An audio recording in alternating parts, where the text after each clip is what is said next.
മിശിഹായിൽ ഏറ്റവും പ്രിയമുള്ളവരെ, 2025 ജനന പെരുന്നാളിന് വേണ്ടി നാം അടുത്തു വരികയാണ്. ഏതാനും മണിക്കൂറുകൾ കഴിയുമ്പോൾ ജനന പെരുന്നാളിൽ നാം പ്രവേശിക്കും. നവംബർ മാസം 1-ാം ഞായറാഴ്ച മുതൽ ഈ 8 ഞായറാഴ്ചകളിലായി സഭ നമ്മെ ഈ ജനന പെരുന്നാളിന് വേണ്ടി ഒരുക്കുകയാണ്. നാം ചരിത്രം പരിശോധിക്കുകയാണെങ്കിൽ ഇത്രയും ദീർഘമായ ഒരു ഒരുക്കത്തോടു കൂടി ഒരു ജനനം ആരുടെയും ഒരിക്കലും ഒരിടത്തും നടന്നിട്ടില്ല. ഉൽപ്പത്തി പുസ്തകത്തിൻ്റെ 3-ാം അധ്യായത്തിൽ ദൈവ-മനുഷ്യ ബന്ധം വിച്ഛേദിക്കപ്പെട്ടപ്പോൾ, ദൈവം മനുഷ്യനെ ദൈവസന്നിധാനത്തിൽ നിന്ന് മാറ്റി പുറത്താക്കിയപ്പോൾ, സ്വർഗം മനുഷ്യന് വേണ്ടി അടയ്ക്കപ്പെട്ടപ്പോൾ, ദൈവം നൽകിയ അതിമനോഹരമായ പ്രത്യാശാനിർഭരമായ ഒരു വാഗ്ദാനമുണ്ട്. സ്ത്രീയുടെ സന്തതിയെക്കുറിച്ച്, ലോക രക്ഷകനെക്കുറിച്ച്. അതിനുശേഷമുള്ള ദീർഘമായ വർഷങ്ങളോളം, 2000 വർഷങ്ങളോളം പിതാക്കന്മാരിലൂടെയും പ്രവാചകന്മാരിലൂടെയും രാജാക്കന്മാരിലൂടെയും ലോകം മുഴുവനെയും ദൈവം ഒരുക്കിയെടുക്കുകയായിരുന്നു. കാലത്തിൻ്റെ പൂർത്തീകരണത്തിൽ ദൈവം സ്വർഗത്തിൽ നിന്നും സ്വർഗം തുറന്ന് ദൈവത്തിൻ്റെ പുത്രനെ ലോകത്തിലേക്ക് അയക്കുവാനായിട്ട് തീരുമാനിച്ച്, ദൈവത്തിൻ്റെ മുഖ്യദൂതനെ ഒരു പാവപ്പെട്ട കന്യകയുടെ അടുക്കിലേക്ക് പറഞ്ഞയക്കും. അവളുടെ ഒരു സമ്മതത്തിന് വേണ്ടി, ദൈവത്തിൻ്റെ പുത്രന് ഭൂമിയിൽ ജനിക്കുവാൻ വേണ്ടി. ഇത്രയും ദീർഘമായ ഒരു കാലയളവ് ഒരു കുഞ്ഞിൻ്റെ ജനനത്തിന് വേണ്ടി ലോകത്തിൽ ഒരിടത്തും നടന്നിട്ടില്ല. എന്നാൽ നാം ഓർക്കേണ്ട ഒരു കാര്യം, ഇത്രയും ദീർഘമായ ഒരു കാലയളവ് ഒരുക്കമെടുത്തപ്പോഴും പരിശുദ്ധ മാതാവ് ഇതാ ഞാൻ കർത്താവിൻ്റെ ദാസി എന്ന് ഏറ്റുപറഞ്ഞ് ദൈവത്തിൻ്റെ പുത്രനെ തൻ്റെ ഹൃദയത്തിലേക്ക്, തൻ്റെ ഉദരത്തിലേക്ക് സ്വീകരിച്ചു കഴിഞ്ഞപ്പോൾ, മനുഷ്യാവതാരത്തിൻ്റെ ജനന പെരുന്നാളിൻ്റെ കഥ അവിടെ പൂർത്തിയാകുകയാണ്. പിന്നീട് വീണ്ടും നാം നോക്കുന്നെങ്കിൽ ചരിത്രത്തിലെ ഒരിക്കലും സംഭവിക്കാത്ത കാര്യങ്ങൾ കാണാൻ സാധിക്കും. ദൈവത്തിൻ്റെ തിരുവചനത്തിൻ്റെ പൂർത്തീകരണത്തിനു വേണ്ടി ദൈവം വിജാതീയരെ ഉപയോഗിക്കുന്ന കാണാൻ സാധിക്കും. യൗസേപ്പും മറിയവും താമസിച്ചിരുന്നത് ഗലീലായിലെ നസ്രത്തിലാണ്. എന്നാൽ ദൈവത്തിൻ്റെ വചനം പ്രവാചകന്മാരുടെ ആവർത്തിച്ച് പറഞ്ഞിരുന്നു, ലോകരക്ഷകൻ ദൈവപുത്രൻ ബേത്ലഹേമിൽ ജനിക്കും. അപ്പൊ നസ്രത്തിലും താമസിക്കുന്ന മറിയം ബേത്ലഹേമിൽ എത്തണം. വിജാതീയനായ അഗസ്തീസറിനെ കൊണ്ട് ഒരു കൽപ്പന പുറപ്പെടുവിച്ച് അവരവരുടെ താമസ സ്ഥലത്ത് എഴുതിക്കാവുന്ന ഒരു പേരെഴുത്ത് അത് അവനവൻ്റെ വീട്ടിൽ ചെന്ന് അവൻ്റെ സ്വന്തം ജന്മസ്ഥലത്ത് അത് പൂർത്തിയാക്കണം എന്ന് പറഞ്ഞപ്പോൾ, അത് ഈ യൗസേപ്പിനും മറിയത്തിനും വേണ്ടി മാത്രമുള്ള ഒരു തിട്ടൂരമായിരുന്നു. കാരണം ദൈവത്തിൻ്റെ തിരുവചനത്തിൻ്റെ പൂർത്തീകരണം ദൈവത്തിന് അത്യാവശ്യമാണ്. എല്ലാം പൂർത്തിയായി എന്ന് പറയുവാൻ തക്കവണ്ണം. അങ്ങനെ യൗസേപ്പ് മറിയവും ദീർഘ മണിക്കൂറുകൾ യാത്ര ചെയ്ത് ഗലീലായിലെ നസ്രത്തിൽ നിന്നും യൂദയായിലെ ബേത്ലഹേമിൽ എത്തുന്നത് നമുക്ക് കാണുവാനായിട്ട് സാധിക്കും. അവിടെയും നമുക്ക് ദൈവത്തിൻ്റെ വേറൊരു പദ്ധതി കാണാൻ സാധിക്കും. ഇത്രയും വർഷങ്ങളെടുത്ത് ദൈവം ഒരുക്കിയ ഒരു ജനനം, ദൈവത്തിൻ്റെ പുത്രൻ ഈ പ്രപഞ്ചത്തിൽ, ഈ ലോകത്തിൽ ഏത് സ്വർഗീയ കൊട്ടാരത്തിൽ ജനിക്കണമെങ്കിൽ ജനിക്കാമായിരുന്നു. എന്നാൽ ബേത്ലഹേമിലെ സർവ്വവാതിലുകളും അടയ്ക്കപ്പെട്ട് കഴിഞ്ഞപ്പോൾ, ഒരു സത്രത്തിലും സ്ഥലമില്ലാതെ വന്നു കഴിഞ്ഞപ്പോൾ, മറിയത്തെയും യൗസേപ്പിനെയും ബേത്ലഹേമിൽ എത്തിക്കും. എന്തിനു വേണ്ടി? ദൈവത്തിൻ്റെ വചനത്തിൻ്റെ പൂർത്തീകരണത്തിന് വേണ്ടി, ദൈവത്തിൻ്റെ നിതാന്തമായ ഈ അർത്ഥം മനസ്സിലാക്കുവാൻ വേണ്ടി. ബേത്ലഹേമിലെ ഒരു കാലിത്തൊഴുത്താണ് ദൈവത്തിൻ്റെ പുത്രന് വേണ്ടി ദൈവം ഒരുക്കി വെച്ചത്. പ്രിയ സഹോദരങ്ങളെ, ഈ തിരുനാൾ ആഘോഷിക്കുമ്പോൾ പ്രധാനമായും 2 കാര്യങ്ങൾ നിങ്ങളെ ശ്രദ്ധയിൽപ്പെടുത്തുവാൻ ഞാൻ ആഗ്രഹിക്കുകയാണ്. ഒന്നാമത്തെ കാര്യം, ഇത് രക്ഷയുടെ അനുഭവത്തിലേക്കുള്ളൊരു വിളിയാണ്. രക്ഷയുടെ അനുഭവത്തിലേക്കുള്ള ഒരു വിളി. ഇസ്രായേലിന്റെ ചരിത്രം നാം പരിശോധിച്ച് നോക്കാമെങ്കിൽ ദൈവം അബ്രഹാമിനെ വിളിക്കുന്നു, അബ്രഹാം വഴിയായി ഒരു ജനതയെ ഒരുക്കുന്നു, യാക്കോബിന് വേണ്ടി ഇസ്രായേൽ എന്നൊരു ജനതയെ, 12 ഗോത്രങ്ങൾ വഴി ഒരു ജനതയെ ഒരുക്കുന്നു. ഈ ജനതയോട് പറയും, ഈ ജനത എൻ്റെ സ്വന്തം ജനതയാണ്. എന്നാൽ ഈ ജനത, ആ ജനതയ്ക്ക് താൻ ഏക പിതാവാണ്. നിങ്ങൾ എൻ്റെ സ്വന്തമാണ്, നിങ്ങൾ എനിക്ക് ജനവും ഞാൻ നിങ്ങൾക്ക് പിതാവുമായിരിക്കും. എന്നാൽ ഈ ജനതയെപ്പോലെ അടിമത്വത്തിൽ ജീവിച്ച് ഒരു ജനതയും ലോകത്തിൽ ഉണ്ടായിട്ടില്ല. വർഷങ്ങളോളം അടിമത്വത്തിൽ ജീവിക്കുന്ന ഒരു ജനത. അസീറിയൻ അടിമത്വം, ബാബിലോണിയൻ അടിമത്വം, ഈജിപ്ഷ്യൻ അടിമത്വം, റോമൻ അടിമത്വം, ഇങ്ങനെ അടിമത്വത്തിൽ കഴിയുന്ന ഒരു ജനതയാണ് ഇസ്രായേൽ നമ്മൾ കണ്ടുമുട്ടുന്നത്. പക്ഷെ ദൈവം നിരന്തരമായി ഈ ജനതയോട് ഇടപെട്ടുകൊണ്ടേയിരിക്കും. അവർക്കൊരു പ്രതീക്ഷ കൊടുത്തിരുന്നു, ഒരു രക്ഷകൻ, ദാവീദിന്റെ ഗോത്രത്തിൽ നിന്നും അവർക്കൊരു രക്ഷകൻ ഉണ്ടാകും. അവരുടെ എല്ലാ പ്രശ്നങ്ങൾക്കും പരിഹാരം കിട്ടുന്ന ഒരു രക്ഷകൻ. അതായിരുന്നു അവരുടെ ഏറ്റവും വലിയ പ്രതീക്ഷ. നമുക്കറിയാം, കർത്താവിന്റെ കന്യപ്രസംഗത്തിൽ കർത്താവ് പറയുന്നത് ഇങ്ങനെയാണ്: കർത്താവിന്റെ ആത്മാവ് എൻ്റെ മേലുണ്ട്, ദരിദ്രരോട് സുവിശേഷം അറിയിക്കുവാൻ അവൻ എന്നെ അയച്ചിരിക്കുന്നു. ബന്ധിതർക്ക് മോചനവും, അന്ധർക്ക് കാഴ്ചയും, അടിച്ചമർത്തപ്പെട്ടവർക്ക് സ്വാതന്ത്ര്യവും, കർത്താവിന് സ്വീകാര്യമായ വത്സരവും പ്രസംഗിക്കുവാൻ അവൻ എന്നെ അയച്ചിരിക്കുന്നു. ഇതായിരുന്നു മനുഷ്യ ജന്മത്തിന്റെ, ദൈവ മനുഷ്യ ജന്മത്തിന്റെ ലക്ഷ്യം. എല്ലാവർക്കും വിടുതൽ കൊടുക്കുക. പാപത്തിന്റെ പടുകുഴിയിൽ ജീവിച്ചിരുന്ന ഒരു ജനത, അടിമത്വത്തിന്റെ പടുകുഴിയിൽ ജീവിച്ചിരുന്ന ഒരു ജനത, സ്വാതന്ത്ര്യമില്ലാതെ സ്വാതന്ത്ര്യത്തിനുവേണ്ടി കൊതിച്ച ഒരു ജനത. അവർ പ്രതീക്ഷിച്ചിരുന്നു, പ്രത്യാശിച്ചിരുന്നു, അവർക്കൊരു രക്ഷകൻ വരും. ആ രക്ഷകൻ അവരെ എല്ലാ അടിമത്വത്തിൽ നിന്നും സ്വാതന്ത്ര്യം നൽകും. അതെ, അവർക്ക് ആവശ്യം ഒരു സ്വാതന്ത്ര്യമാണ്. ഒരു ശാരീരിക സ്വാതന്ത്ര്യം, ഒരു മാനസിക സ്വാതന്ത്ര്യം, ഒരു ബൗദ്ധിക സ്വാതന്ത്ര്യം, ഒരാത്മീക സ്വാതന്ത്ര്യം. യേശുക്രിസ്തുവിന്റെ ജീവിതം പരിശോധിച്ച് നോക്കിയാൽ നമുക്ക് കാണാൻ സാധിക്കും. കുരുടന് കാഴ്ച കൊടുക്കുന്നു, ചെകിടിന് കേൾവി കൊടുക്കുന്നു, മുടന്തന് നടക്കാൻ ശക്തി കൊടുക്കുന്നു, മരിച്ചവനെ ഉയർപ്പിക്കുന്നു, പൈശാചിക ബന്ധനങ്ങളിൽ നിന്ന് മനുഷ്യനെ വിമുക്തനാക്കുന്നു.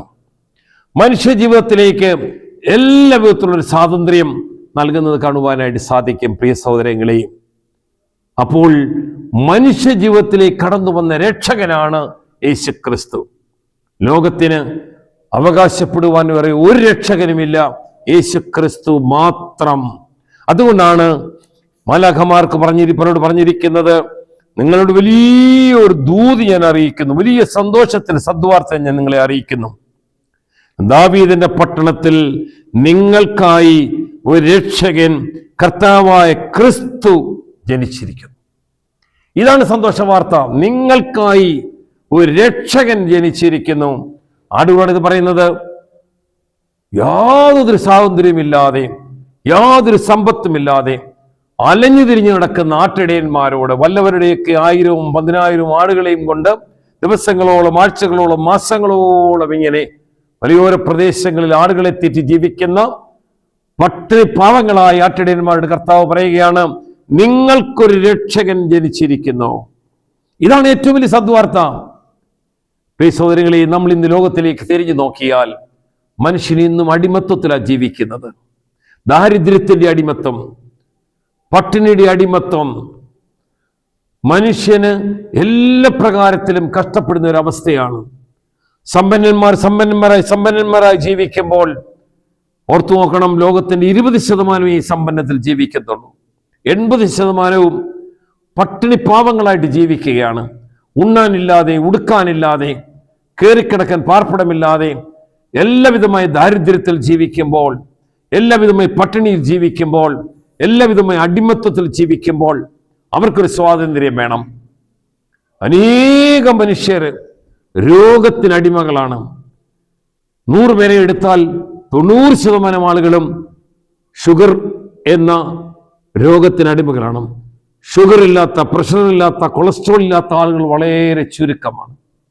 അതിലെത്രയോ വലിയ ശതമാനം ആളുകൾക്ക് മാരക രോഗങ്ങൾ, ക്യാൻസർ പോലുള്ള മാരക രോഗങ്ങൾ, ഹൃദ്രോഗങ്ങൾ, അങ്ങനെ അനേക തരത്തിലുള്ള രോഗങ്ങൾ കഷ്ടപ്പെടുന്ന മനുഷ്യർ.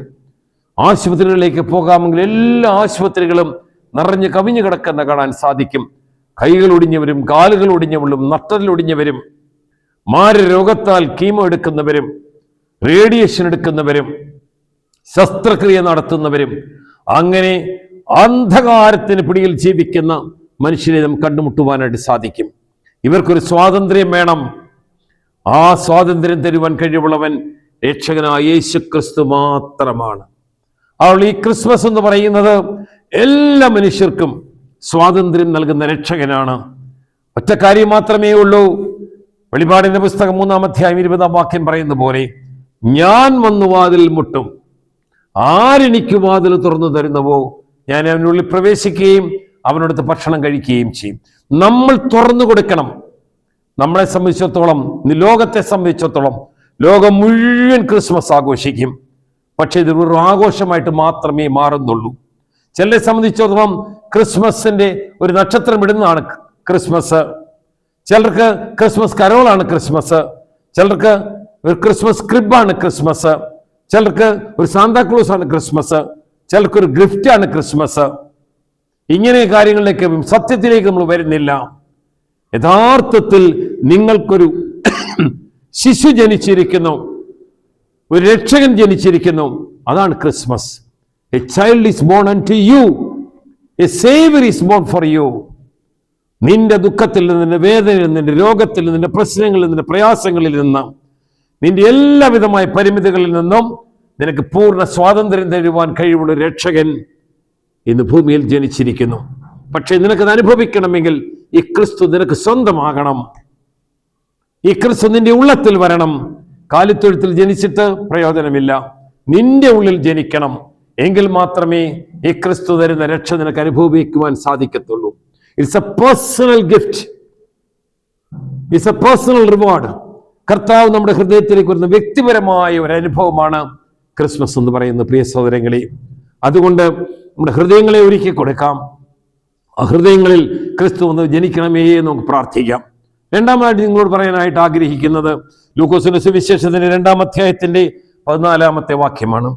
അത്യുന്നതങ്ങൾ ദൈവത്തിന് മഹത്വം, ഭൂമിയിൽ ദൈവകൃപ ലഭിച്ചവർക്ക് സമാധാനം.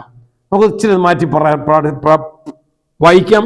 ഭൂമിയിൽ നല്ല മനസ്സുള്ളവർക്ക് സമാധാനം. പല വേദപുസ്തകങ്ങളിലും അങ്ങനെയാണ്. അത്യുന്നതങ്ങൾ ദൈവത്തിന് മഹത്വം, ഭൂമിയിൽ നല്ല മനുഷ്യർക്ക് സമാധാനം. ഇതാണ് ദൈവം തന്നെ പ്രതീക്ഷിക്കുന്നത്. ഈ രക്ഷയോടൊപ്പം മനുഷ്യൻ ദൈവം ആഗ്രഹിക്കുന്നത് നീ ഒരു നല്ല മനുഷ്യനായി ഈ ലോകത്തിൽ ജീവിക്കണം. ദൈവത്തെ അറിയുന്നൊരു മനുഷ്യനായി നീ ലോകത്തിൽ ജീവിക്കണം. ദൈവകൃപയുള്ളൊരു മനുഷ്യനായി നീ ജീവിക്കണം. മറ്റുള്ളവർക്ക് നന്മ ചെയ്യുന്നൊരു മനുഷ്യനായി നീ ജീവിക്കണം. അപ്പോഴാണ് നിനക്ക് എന്ത് കിട്ടുന്നത്? ഈ ക്രിസ്മസിന്റെ എല്ലാ സന്തോഷവും നിനക്ക് കിട്ടും. ക്രിസ്മസിന്റെ എല്ലാ സമാധാനവും നിനക്ക് കിട്ടും. ക്രിസ്മസിന്റെ എല്ലാ സ്നേഹവും നിനക്ക് കിട്ടും. പ്രിയ സഹോദരങ്ങളെയും, നമ്മൾ നമ്മുടെ തിന്മകളെ ഉപേക്ഷിക്കാതെ, ഈ ലോകത്തെ ഉപേക്ഷിക്കാതെ, പിശാചിനെ ഉപേക്ഷിക്കാതെ, ഇതിനെ സമ്പത്തും കാര്യങ്ങൾ ഉപേക്ഷിക്കാതെ ഈ ഒരു വലിയ സമാധാനം നമുക്ക് ആസ്വദിക്കുവാനായിട്ട് സാധിക്കത്തില്ല. ഞാനൊരു കഥ പറഞ്ഞ് എൻ്റെ ഈ പ്രസംഗം അവസാനിപ്പിക്കാം. ഒരിടത്ത് ഒരു കൊച്ചു പാവപ്പെട്ട കുടുംബം, അപ്പനും അമ്മയും 3 മക്കളും. പട്ടിണിയാണ്, ദാരിദ്ര്യമാണ്, ജീവിക്കാൻ ഒരു മാർഗവുമില്ല, വരുമാന വഴികളൊന്നുമില്ല. ആത്മഹത്യ ചെയ്യാൻ തീരുമാനിച്ചു. അവർ വളരെ ആലോചിച്ച് ചിന്തിച്ച് പ്രാർത്ഥിച്ച് എടുത്ത തീരുമാനമാണ് ആത്മഹത്യ. ഒരു വിഷം വാങ്ങിച്ചു, കടം വാങ്ങിച്ചു, കുറേ ഭക്ഷണം ഉണ്ടാക്കി. ആ ഭക്ഷണത്തിൽ വിഷം കലർത്തി കഴിക്കുവാനായിട്ട് അവർ തീരുമാനിച്ചു. ഉടനെ ആ ഭാര്യ, നല്ല സ്ത്രീ, നല്ല ശുദ്ധ ഹൃദയമുള്ള സ്ത്രീ, അവൾ ഭർത്താവിനോട് ചോദിച്ചു, നമ്മൾ ഇത്രയും നാളെങ്കിലും നമ്മൾ ജീവിച്ചു, നമ്മുടെ കൊച്ചു കുഞ്ഞുങ്ങൾ അവരുടെ ജീവിതം തുടങ്ങിയതല്ല ഉള്ളൂ, അവരെ കൊന്നുകളയണമോ? ഭർത്താവ് ചോദിച്ചു, ഞാൻ എന്താ ചെയ്യേണ്ടത്, നീ പറ, ഞാൻ അതുപോലെ ചെയ്യാം. അവൾ പറഞ്ഞൊരു കാര്യം ചെയ്യ്, നമുക്ക് മരിക്കണ്ട, നമുക്ക് ജീവിക്കാം. നമുക്കൊരു രാജാവുണ്ടല്ലോ, ആ രാജാവിനെ ഒന്ന് പോയി കാണാം, ആ രാജാവിനോട് നമുക്കൊന്ന് സംസാരിക്കാം, അദ്ദേഹം എന്തെങ്കിലും ഒരു വഴി കാണിച്ചു തരും. അയാൾ സമ്മതിച്ചു. വിഷം കലർന്ന ഭക്ഷണം അവർ ദൂരെ എറിഞ്ഞു. അതിരാവിലെ ആ മനുഷ്യൻ എഴുന്നേറ്റ് രാജകൊട്ടാരത്തിലേക്ക് പോയി. ആ രാജകൊട്ടാരത്തിൽ ചെന്നപ്പോഴ് രാജാവിനെ കാണുവാൻ സാധിച്ചില്ല. എന്നാൽ പ്രധാനമന്ത്രിയെ കാണാൻ സാധിച്ചു. പ്രധാനമന്ത്രി ചോദിച്ചു, എൻ്റെ രാജ്യത്തിൽ പട്ടിണി കിടക്കുന്നൊരു മനുഷ്യനോ? അദ്ദേഹം പറഞ്ഞു, നാളെ അതിരാവിലെ നീ കൊട്ടാരത്തിൽ വരിക, നിന്റെ എല്ലാ പ്രശ്നങ്ങൾക്കും പരിഹാരം രാജാവ് ചെയ്തു തരും. അദ്ദേഹം വളരെ സന്തോഷത്തോടെ വീട്ടിൽ ചെന്നു. ഭാര്യയോട് തങ്ങളുടെ തീരുമാനത്തെക്കുറിച്ച് പറഞ്ഞു, വലിയ സന്തോഷം പ്രകടിപ്പിച്ചു. അതിരാവിലെ എഴുന്നേറ്റ് അദ്ദേഹം രാജകൊട്ടാരത്തിലേക്ക് ചെന്നു. രാജാവിനെ മുഖം കാണിക്കുവാൻ സാധിച്ചു. രാജാവ് അത്ഭുതപ്പെട്ടു. എൻ്റെ രാജ്യത്ത് പട്ടിണി കിടക്കുന്നൊരു മനുഷ്യനോ? രാജാവ് പറഞ്ഞു, നിന്റെ എല്ലാ പ്രശ്നം ഇന്നോടെ തീരും. പക്ഷേ രാജാവ് പറഞ്ഞു, ഒരു കണ്ടീഷനുണ്ട്. എന്താ ചെയ്യേണ്ടത്? ഈ രാജകൊട്ടാരത്തിന്റെ മുകളിലത്തെ നിലയിൽ 4 മുറികൾ പൂട്ടിയിട്ടിട്ടുണ്ട്. നിനക്ക് അവിടെ കയറി ചെല്ലാം. മന്ത്രി നിന്നെ അവിടെ കൊണ്ടുപോകും. 1-ാമത്തെ മുറി നിനക്ക് തുറക്കാം. അതിനകത്ത് എന്തൊക്കെയുണ്ടോ അതെല്ലാം നിനക്ക് നിന്റെ വീട്ടിൽ കൊണ്ടുപോകാം. പക്ഷെ നീ അത് വേണ്ടെന്ന് പറയുകയാണെങ്കിൽ നിനക്ക് ആ മുറി പൂട്ടേണ്ടി വരും. എങ്കിൽ മാത്രമേ നിനക്ക് 2-ാമത്തെ മുറി തുറക്കാൻ ഒക്കത്തുള്ളൂ. 2-ാമത്തെ മുറി തുറന്നു, അതിനകത്തുള്ള മുഴുവൻ നിനക്ക് വീട്ടിൽ കൊണ്ടുപോകാം. അത് വേണ്ടെന്ന് വെച്ചെങ്കിൽ മാത്രമേ നിനക്ക് 3-ാമത്തെ മുറി തുറക്കാൻ ഒക്കത്തുള്ളൂ. 3-ാമത്തെ മുറിയിലെ സർവ്വസാധനം നിനക്ക് കൊണ്ടുപോകാം. അത് വേണ്ടെന്ന് വെച്ചെങ്കിൽ മാത്രമേ നിനക്ക് 4-ാമത്തെ മുറി തുറക്കാൻ സാധിക്കത്തുള്ളൂ. ആ മനുഷ്യൻ സമ്മതിച്ചു. അയാൾ മന്ത്രിയോടുകൂടി മുകളിലത്തെ മുറിയിലേക്ക് പോയി സർവ്വദൈവങ്ങളെയും പ്രാർത്ഥിച്ചു. 1-ാമത്തെ മുറി തുറന്നു. 1-ാമത്തെ മുറി നിറച്ച് ഭക്ഷ്യപദാർത്ഥങ്ങളാണ്. അരിയും ഗോതമ്പും എണ്ണയും അങ്ങനെയുള്ള എല്ലാ സാധനങ്ങളും മുറി നിറച്ചിരിക്കുകയാണ്. അയാൾ വളരെ സന്തോഷമായി. ഇതെല്ലാം പറക്കിക്കൊണ്ടുപോയി വാരിക്കെട്ടിക്കൊണ്ടുപോയാൽ ഒരു വർഷക്കാലത്തോളം എനിക്ക് സുഖമായിട്ട് സുഭിക്ഷമായിട്ട് ജീവിക്കാമെന്ന് വിചാരിച്ചു. അപ്പോൾ അദ്ദേഹത്തിൻ്റെ ചിന്ത വന്നു, 2-ാമത്തെ മുറിയിൽ എന്തായിരിക്കുമെന്ന് അറിയാനുള്ളൊരു ആഗ്രഹം. പക്ഷേ ഈ 1-ാമത്തെ മുറി വേണ്ടെന്ന് പറഞ്ഞ് പൂട്ടിയെങ്കിൽ മാത്രമേ 2-ാമത്തെ മുറി തുറക്കാനൊക്കത്തുള്ളൂ. അദ്ദേഹം തീരുമാനമെടുത്തു, 1-ാമത്തെ മുറിയിലെ വസ്തുക്കൾ എനിക്ക് വേണ്ട. അദ്ദേഹം അത് പൂട്ടി പുറത്തിറങ്ങി 2-ാമത്തെ മുറി താക്കോൽ കൊടുത്തു. അദ്ദേഹം തുറന്നു. കണ്ണു മഞ്ചിച്ചു പോയി. ആ മുറി നിറച്ച് നോട്ടുകെട്ടുകളാണ്. എല്ലാത്തരം നോട്ടുകളും 100-ന്റെയും 500-ന്റെയും 1000-ന്റെയും ഒക്കെ നോട്ടുകൾ കെട്ടി വെച്ചിരിക്കാം. എനിക്ക് ഭയങ്കര സന്തോഷമായി. വിചാരിച്ചു, ഞാൻ 1-ാമത്തെ മുറിയിലെ സാധനം കൊണ്ട് വീട്ടിൽ പോയി നഷ്ടമായി പോയേനേമല്ലോ. അപ്പോൾ മന്ത്രി പറഞ്ഞു, ഇത് മുഴുവൻ നിനക്ക് കൊണ്ടുപോകാം. അടുത്തൊരു 10 വർഷത്തേക്ക് സുഭിക്ഷമായി ജീവിക്കുവാനുള്ള എല്ലാ സമ്പത്തും അതിനകത്തുണ്ട്. അളി വിചാരിച്ചു കൊണ്ടുകളയാം. പക്ഷേ അദ്ദേഹത്തിൻ്റെ ആഗ്രഹം 3-ാമത്തെ മുറിയിൽ എന്തായിരിക്കും? മനുഷ്യന്റെ സഹജമായ ക്യൂരിയോസിറ്റി. അദ്ദേഹം പറഞ്ഞു, എനിക്കിത് വേണ്ട. പുറത്തിറങ്ങി മുറി പൂട്ടി. 3-ാമത്തെ മുറി തുറന്നു. കണ്ണും നിറഞ്ഞുപോയി. ആ മുറി നിറച്ച് സ്വർണവും പവിഴവും മുത്തും പേളും ഒക്കെ അങ്ങനെ നിറഞ്ഞ് കവിഞ്ഞിരിക്കുക. ഓടിച്ചത് വാരി എടുത്തു. മന്ത്രി പറഞ്ഞു, ഇത് മുഴുവൻ നിനക്ക് കൊണ്ടുപോകാം. അടുത്തൊരു 50 വർഷത്തേക്ക് സുഭിക്ഷമായി ജീവിക്കുവാനുള്ള എല്ലാ സമ്പത്തും അതിനകത്തുണ്ട്. അയാളിത് കൊണ്ടുപോകാൻ തീരുമാനിച്ചു. പക്ഷെ പെട്ടെന്ന് മനസ്സ് ചോദിച്ചു, 1-ാമത്തെ മുറിയിൽ ഭക്ഷണ പദാർത്ഥങ്ങളായിരുന്നു, 2-ാമത്തെ മുറിയിൽ നോട്ടുകെട്ടുകളായിരുന്നു, 3-ാമത്തെ മുറിയിൽ സ്വർണവും പവിഴങ്ങളുമായിരുന്നു, 4-ാമത്തെ മുറിയിൽ എന്തായിരിക്കും? തീർച്ചയായും ഇതിനേക്കാൾ മെച്ചമായിരിക്കും. അതുകൊണ്ടത് 3-ാമത്തെ മുറിയും വേണ്ടെന്ന് വെച്ചു. മുറി പൂട്ടി പുറത്തിറങ്ങി. അദ്ദേഹത്തിന് ചങ്കനെ പടവാടിക്കാൻ തുടങ്ങി. മുറി അദ്ദേഹം തുറന്നപ്പോൾ ശൂന്യമായൊരു മുറി. ഒന്നുമില്ല മുറിയിൽ. പെട്ടെന്നൊരു ചെറിയ വെളിച്ചം ആ മുറിയുടെ നടുവിലേക്ക് പ്രകാശിച്ചു. അവിടെ ഒരു കൊച്ചു കീറ്റപ്പായിൽ, ചെറിയൊരു പായിൽ നല്ല സുന്ദരനായ ഒരു ആൺകുട്ടി കിടക്കുന്നു. മനോഹരമായൊരു ആൺകുട്ടി. ഈ മനുഷ്യന്റെ ചങ്ക് കലങ്ങിപ്പോയി, കണ്ണ് നിറഞ്ഞു പോയി. അയാൾ പറഞ്ഞു, എൻ്റെ വീട്ടിൽ 3 കുഞ്ഞുങ്ങൾ പട്ടിണി കിടക്കുന്നു. എങ്കിലും ഈ കുഞ്ഞിനെ ഞാൻ എടുക്കും. ഈ കുഞ്ഞിനെ എൻ്റെ വീട്ടിൽ കൊണ്ടുപോകും. ഈ കുഞ്ഞിനെ ഞാൻ എൻ്റെ പൊന്നുമോനായി വളർത്തും. അവൻ അടുക്കൽ ചെന്ന് മുട്ടുകുത്തി തൻ്റെ 2 കൈകളും ചേർത്ത കുഞ്ഞിനെ വാരിയെടുത്ത് മുത്തം വെച്ചു. അടുത്ത നിമിഷത്തിൽ വാതുക്കൽ 2 പേര് പ്രത്യക്ഷപ്പെട്ടു. ആ നാടിൻ്റെ രാജാവും രാജ്ഞിയും. അവർ പറഞ്ഞു, നീ കുഞ്ഞിനെ സ്വന്തം എടുത്തപ്പോൾ ഇത് ഈ രാജാവിൻ്റെ കുഞ്ഞാണ്, ഞങ്ങളുടെ കുഞ്ഞാണ്, ഈ രാജ്യത്തിൻ്റെ മുഴുവൻ അവകാശിയാണ്. നീ കുഞ്ഞിനെ കയ്യിലെടുത്തപ്പോൾ നീ ഈ രാജ്യത്തിൻ്റെ മുഴുവൻ അവകാശിയായി തീർന്നു. നിനക്ക് ഈ രാജ്യത്തിൽ എവിടെ വേണമെങ്കിലും താമസിക്കാം. നിന്റെ എല്ലാ സർവ്വസമ്പത്തും സ്വത്തും നിനക്കും അവകാശപ്പെട്ടതാണെന്ന് പറഞ്ഞു. പ്രിയ സഹോദരങ്ങളെ, ഓർത്തു നോക്കണം. അവൻ പലതും വേണ്ടെന്ന് വെച്ചത് കൊണ്ടാണ് അവനെ കുഞ്ഞിനെ സ്വന്തമായത്. പക്ഷെ അവനെ കുഞ്ഞിനെ സ്വന്തമായപ്പോൾ ഇവനെ ഉപേക്ഷിച്ചതെല്ലാം അവന് സ്വന്തമായി. ഇത് തന്നെയാണ് ക്രിസ്മസ് എന്ന് പറയുന്നത്. ഈ ലോകത്തിൽ പലതും നമ്മൾ ഉപേക്ഷിക്കണം. ഉപേക്ഷിക്കാതെ ഈ ഒരു കുഞ്ഞിനെ നമുക്ക് സ്വന്തമാക്കുവാൻ സാധിക്കത്തില്ല. ഈ കുഞ്ഞിനെ സ്വന്തമാക്കിയാൽ നിനക്ക് സന്തോഷം കിട്ടും, നിനക്ക് സ്നേഹം കിട്ടും, നിനക്ക് സമാധാനം കിട്ടും, നിനക്ക് ഐശ്വര്യം കിട്ടും, നിനക്ക് ജീവിതത്തിന്റെ എല്ലാം നിനക്ക് ലഭിക്കും. നീ ഒരു സ്വതന്ത്ര മനുഷ്യനായി, രക്ഷ പ്രാപിച്ച മനുഷ്യനായി നീ രൂപാന്തരപ്പെടും. ഈ രക്ഷയുടെ അനുഭവത്തിലേക്ക് എല്ലാവർക്കും വരുവാൻ ഇടവരട്ടെ ഞാൻ പ്രാർത്ഥിക്കുന്നു. ദൈവത്തിന്റെ രക്ഷ നമ്മുടെ ജീവിതത്തിലേക്ക് കടന്നു വരുന്ന തടസ്സമായി നിൽക്കുന്ന എല്ലാം വെട്ടിമാറ്റിക്കളയുവാൻ, ഉപേക്ഷിച്ചു കളയുവാൻ കൃപ തരട്ടെ. പാപത്തിന്റെ എല്ലാ പൈശാചിക ബന്ധനങ്ങളും നമ്മളിൽ നിന്നും നീങ്ങിപ്പോകട്ടെ. അന്ധകാര ശക്തികൾ മാറിപ്പോകട്ടെ. ദൈവത്തിന്റെ സ്നേഹം നമ്മുടെ ഹൃദയത്തിൽ നിറയട്ടെ. അത് സഹോദര സ്നേഹമായി വളരട്ടെ. അങ്ങനെ നമ്മുടെ ക്രിസ്മസ് അനേകർക്ക് നന്മ ചെയ്യുന്ന ഒരവസരമായി, നിന്റെ സന്തോഷം പങ്കുവെച്ച് അനുഭവിക്കുന്ന ഒരനുഭവത്തിലേക്ക് വരുവാൻ ഇടയാകട്ടെ എന്ന് ആഗ്രഹിച്ചുകൊണ്ട് എല്ലാവർക്കും ഈ സ്നേഹം, ഈ സന്തോഷം, ഈ സമാധാനം ജീവിതാനുഭവമായി മാറുവാനുള്ള സൗഭാഗ്യങ്ങൾ ലഭിക്കട്ടെ എന്ന് ആഗ്രഹിച്ചുകൊണ്ട് പ്രാർത്ഥിച്ചുകൊണ്ട്, ക്രിസ്മസിന്റെ അനുഗ്രഹങ്ങൾ പ്രാർത്ഥിച്ചുകൊണ്ട്, എല്ലാവർക്കും പുതുവർഷത്തിൻ്റെയും അനുഗ്രഹങ്ങൾ, വരാൻ പോകുന്ന 26 വലിയ സന്തോഷത്തിൻ്റെയും ദൈവാനുഗ്രഹത്തിൻ്റെയും നല്ല ആരോഗ്യത്തിൻ്റെയും വർഷമായിരിക്കട്ടെ എന്ന് പ്രത്യേകം പ്രാർത്ഥിക്കുന്നു. പിതാവിൻ്റെയും പുത്രൻ്റെയും പരിശുദ്ധ റൂഹായുടെയും തിരുനാമത്തിൽ ആമേൻ.